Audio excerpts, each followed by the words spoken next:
കേന്ദ്രമന്ത്രി സുരേഷ് ഗോപി പല വിവാദങ്ങളിലും ചെന്നപ്പെടുന്നത് സാധാരണയാണ്. രാഷ്ട്രീയ മനോഭാവം വെളിപ്പെടുത്തിയതോടുകൂടി അദ്ദേഹത്തിന് ശത്രുക്കളും വർദ്ധിച്ചു എന്ന് വേണം പറയാൻ. എന്ത് ചെയ്താലും കുറ്റം കണ്ടുപിടിക്കുന്ന ഒരു വിഭാഗം തന്നെ അദ്ദേഹത്തിനെതിരെ തിരിഞ്ഞിട്ടുണ്ട്. കേന്ദ്രമന്ത്രിയായ ശേഷവും അതിനു മുൻപും ഒരുപാട് വിവാദങ്ങളിൽ ചെന്നപ്പെട്ട ആളായിരുന്നു നടൻ സുരേഷ് ഗോപി. രാഷ്ട്രീയത്തിൽ സജീവമായതിനു ശേഷം പലപ്പോഴും തന്റെ പ്രവൃത്തി കൊണ്ടും വാക്കുകൾ കൊണ്ടും ഒക്കെ താരം കുഴിയിൽ ചെന്ന് ചാടിയിരുന്നു. രാഷ്ട്രീയ പ്രവർത്തനം തുടങ്ങിയ പിയും കേന്ദ്രമന്ത്രിയും ഒക്കെ ആയതോടെ നിലവിൽ സിനിമകളിൽ അത്രത്തോളം സജീവമല്ല സുരേഷ് ഗോപി. സുരേഷ് ഗോപിയെ നിരന്തരം വിമർശിക്കുന്നവരിൽ ഒരാളാണ് സംവിധായകൻ കൂടിയായ ശാന്തിവിള ദിനേശ്. തന്റെ യൂട്യൂബ് ചാനലിലൂടെ നേരത്തെ ശാന്തിവിള ദിനേശ് നടത്തിയ വിമർശനങ്ങൾ വലിയ രീതിയിൽ ചർച്ചയായിരുന്നു. കഴിഞ്ഞ ദിവസവും ശാന്തിവിള സുരേഷ് ഗോപിക്കെതിരെ രംഗത്ത് വന്നിരുന്നു. വേടന്റെ പുലിപ്പല്ല് വിവാദവുമായി ബന്ധപ്പെട്ട വിഷയത്തിൽ പ്രതികരിക്കവെയായിരുന്നു അദ്ദേഹത്തിന്റെ വിമർശനം.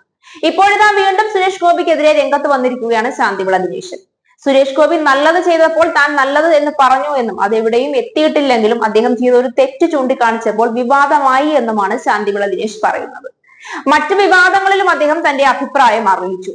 നമ്മൾ എത്രയൊക്കെ മാന്യമായി ജീവിച്ചാലും ആരോഗ്യ പ്രശ്നങ്ങൾ ഉണ്ടാവുമെന്ന് അറിയാമല്ലോ. ഞാൻ മദ്യപിക്കുകയോ പുകവലിക്കുകയോ നോൺ വെജ് കഴിക്കുകയോ ഒന്നും ചെയ്യാറില്ല. എന്നാലും നമുക്കുള്ളിൽ ഇരിക്കുന്നതിനൊക്കെ പഴക്കമില്ല. അതുകൊണ്ടാണ് അസുഖങ്ങൾ വരുന്നത്. നമുക്ക് ഒരുപാട് സുഹൃത്തുക്കളുണ്ട് പ്രാകാനായിട്ട്. ഇവനൊന്ന് തുലഞ്ഞു കിട്ടണേ എന്ന് പ്രാർത്ഥിക്കുന്ന ആളുകൾ ഒരുപാടുണ്ട്. നമ്മൾ നേരെ വാ നേരെ പോ ആയാൽ പ്രശ്നമാവും. നമ്മൾ എന്തെങ്കിലും ഉണ്ടെങ്കിൽ അത് പറയരുത്. ഞാൻ അങ്ങനെ അല്ലല്ലോ. ശത്രു ആയാലും മിത്രമായാലും നമ്മൾ അത് പറയണം. ആര് തെറ്റ് ചെയ്താലും ഞാനത് പറയാറുമുണ്ട്. നമ്മുടെ സുരേഷ് ഗോപി ഗാന്ധി ഭവനിൽ ചെന്നിട്ട് അവിടെ ഒരു പെൺകുട്ടി പേരത്തായി സമ്മാനമായി കൊടുത്തു. അപ്പോൾ സുരേഷ് ഗോപി പറഞ്ഞു, മോളെ നിനക്ക് ഭാഗ്യമുണ്ടെങ്കിൽ ഇത് പ്രധാനമന്ത്രിക്ക് കൊടുക്കുമെന്ന്.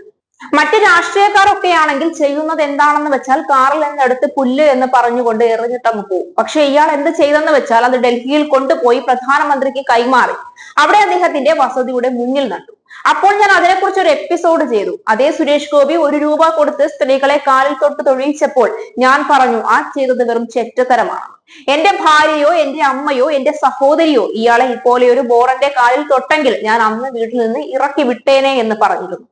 രണ്ടും ഞാനാണ് ചെയ്തത്. പക്ഷേ മോശം പറഞ്ഞാൽ മാത്രമേ പുറത്തു വരൂ. ഞാൻ മുൻപ് പിണറായി വിജയനെ കുറിച്ചൊരു മണ്ടത്തരം പറഞ്ഞു. നേതൃസ്ഥാനം ഒഴിഞ്ഞപ്പോൾ ഒരു ബ്രീഫ് കേസ് മാത്രം എടുത്ത് ട്രാൻസ്പോർട്ട് ബസ്സിൽ കയറിപ്പോയ PK വാസുദേവൻ നായരെ പോലെയുള്ള കമ്മ്യൂണിസ്റ്റുകാർ ജീവിച്ച നാടാണിതെന്നാണ് അന്ന് പറഞ്ഞത്. മുഖ്യമന്ത്രി 10-30 വണ്ടികളുടെ അകമ്പടിയോടെ പോകുന്നത് കണ്ടപ്പോഴാണ് ഞാൻ പറഞ്ഞത്. ഈ കാണിക്കുന്നത് ബോറാണെന്ന് ഞാൻ പറഞ്ഞു. പാർട്ടിയിലെ ഒരുപാട് പേർ എന്നെ വിളിച്ചു, ദിനേശ് അങ്ങനെ പറയരുതെന്നായിരുന്നു പറഞ്ഞത്. പിന്നീട് ഒരു പോലീസ് ഉദ്യോഗസ്ഥനാണ് എനിക്ക് അതിന്റെ ഡീറ്റെയിൽസ് വ്യക്തമായി പറഞ്ഞു തന്നത്. പിണറായിക്ക് Z+ കാറ്റഗറി സുരക്ഷ ആണെന്നും അതിന്റെ നടപടികൾ തീരുമാനിക്കുന്നത് കേന്ദ്ര ആഭ്യന്തര മന്ത്രാലയവും ചീഫ് സെക്രട്ടറിയും പിന്നെ DGP യുമാണെന്നും അപ്പോഴാണ് അതിന്റെ സത്യാവസ്ഥ എനിക്ക് മനസ്സിലായതെന്നും ശാന്തിവിള ദിനേശൻ കൂട്ടിച്ചേർത്തു.